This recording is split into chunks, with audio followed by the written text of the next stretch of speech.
In this video, I'm going to show you guys how to create spoiler images on Discord Mobile. Now let's get started right away.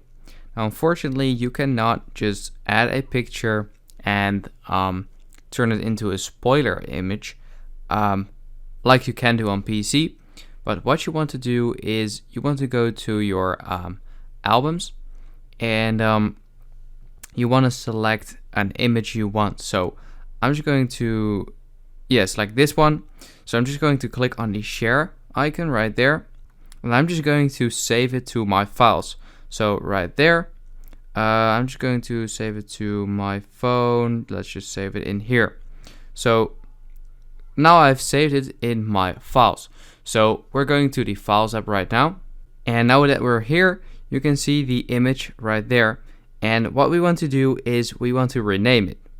Now you want to go in front of the name and call it in all caps spoiler and then underscore, and then just name it whatever you want or leave it as it is. And now that we've done that, you can see you can see that we've added the spoiler and underscore, and now we can share it. So if we share it to like this, and then go to Discord, make sure this is the that's fine. So that's the server we wanted into, and I don't really have to add a comment. I'm just going to click on post, and now we're sending it to that server. And hopefully, as you can see right now, you can see that it is a spoiler image, and if we click on it, you can see that will remove the spoiler.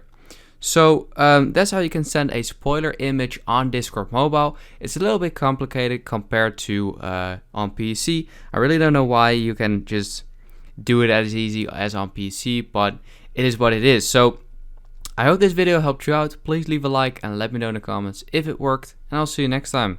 Have a good day.